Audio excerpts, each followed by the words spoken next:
দেখা পাইছে এয়া জিন্তু এই খাপডাল ধুনীয়াকৈ উঠা এটা ফোনৰ মূল্যত এজন মানুহৰ প্ৰাণ ৰক্ষা হ'ব। Hello everyone, welcome back to my another rescue video. এতিয়া এটা ৰেস্কিউ কৰিব গৈ আছোঁ।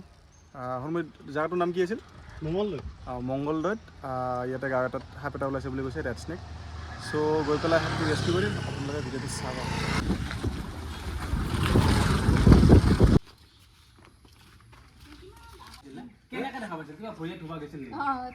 কাপোৰ ধুই আছিলোঁ, কাপোৰ ধুই এখন ওলাই আহিছিল, তাৰপিছত মানে দৌৰি যায় আৰু পিছ মুহূৰ্তত নাহে তাৰমানে। তাৰপিছত আকৌ অলপ গৈ তাৰমানে চিভাডাল ওলাই আহিছে এইবাৰ, মানে একদম ওপৰতে জঁপিয়াই মানে একদম পাৰিছোঁ মই, এতিয়াও মানে ভৰি হাত কঁপিয়া আছে।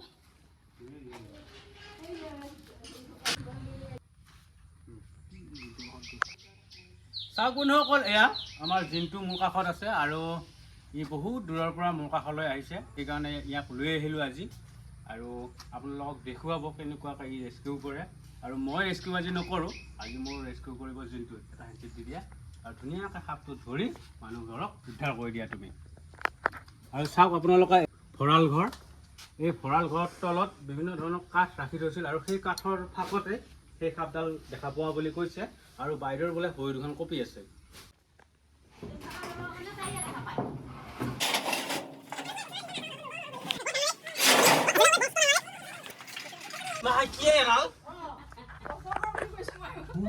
বাপা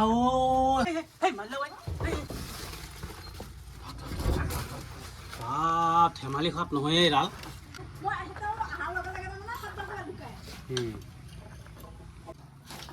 বঢ়িয়া বঢ়িয়া বঢ়িয়া বঢ়িয়া বঢ়িয়া ধুনীয়াকৈ ঘূলাবৰীয়া সাপ। ভাগ্য ভাল যে এশত মাৰা নাই যে।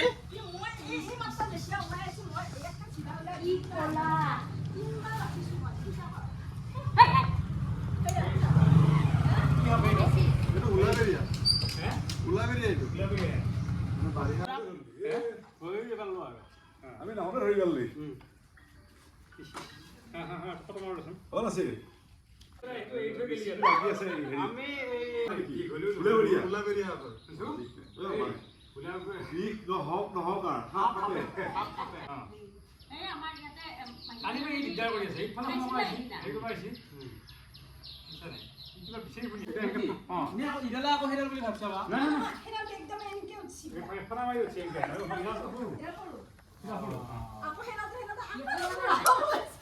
হৈ গ'ল। ভেকুলী এন্দুৰ নিগনি এইবিলাক খাব দেখা পালি বাইদেউ, এটা অনুমান কৰিব যে আপোনালোকে সজাগ হৈ থাকিব, সতৰ্ক হৈ থাকিব। যিকোনো এন্ধাৰ ঠাইত গ'লে আপোনালোকে হাতত টৰ্চ লৈ যাব, ৰাতি পিয়াল উঠিলে আপোনালোকে হাতত টৰ্চ লৈ যাব আৰু কেতিয়াবা ৰাতি শুলেও আপোনালোকে ভালকৈ মহৰিত টনি বিচনাখন জাৰি জোকাৰিহে শুব। তো এটা ইণ্ডিয়ান ৰেড স্নেক আছিল, অবিষাক্ত সাপ আছিল। তো আমি এতিয়া ইয়াতে ৰেস্কিউ কৰিলোঁ, ৰেস্কিউ কৰি পেলাই আমি তাক ধুনীয়া এটা হেবিটেট এৰিয়াত গৈ পেলাই ৰিলিজ কৰি দিম। তো ভিডিঅ'টো চাই থাকিব। তোমালোকে ফোনটোক ইগনোৰ নকৰিলে হ'ল। তোমালোকৰ ফোনটোৰ প্ৰতিটো ফোনৰ মূল্য আছে, প্ৰতিটো ফোনৰে মূল্য আছে।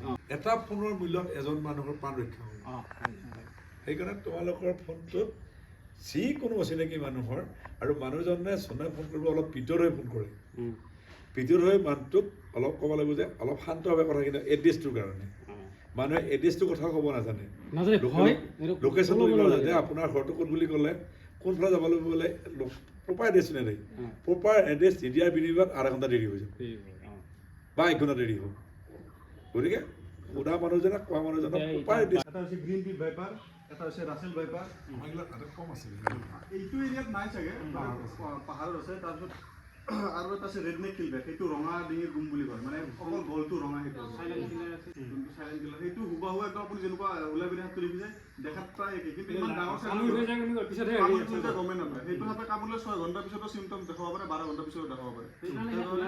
যিকোনো বস্তু যিকোনো ৰাতি হওক দিনত কামোৰা গম পাইছে ডাইৰেক্ট হস্পিটেল যাব। এইবিলাক ঝাৰ ফুক ওজা বেজবেজি এইবিলাকত গৈ পেলাই একবাৰ সময় নষ্ট নকৰে। চাওক বন্ধুসকল, আপোনালোকে দেখা পাইছে এয়া জিন্তু এই সাপডাল ধুনীয়াকৈ উদ্ধাৰ কৰি লৈ আহিলে দৰং জিলাৰ মংগলদৈৰ কাষত থকা জনৰাম চুকা। আৰু বন্ধুসকল, জনৰাম চুকাৰ কাষত থকা সেইখিনি ঠাইক কবিকাৰা বুলি কয়। আৰু ভঁৰাল ঘৰৰ তলত এই সাপডাল কোধেৰি পিটি সোমাই আছিল, আপোনালোকে দেখা পাইছিলে। এতিয়া এই সাপডাল ধুনীয়াকৈ এৰি দিব এয়া জিন্তুই। চাওকচোন বাৰু, যা বন্ধু যা। যদি যোনসকলে দৰং জিলাৰ পৰা চাই আছে তেনেহ'লে ভিডিঅ'ত এটা কমেণ্ট কৰিব কোনে ক'ৰ পৰা চাই আছে। তো ভিডিঅ' আজিলৈ এৰিছোঁ, আকৌ লগ পাম এটি নতুন ভিডিঅ'ত। Bye bye.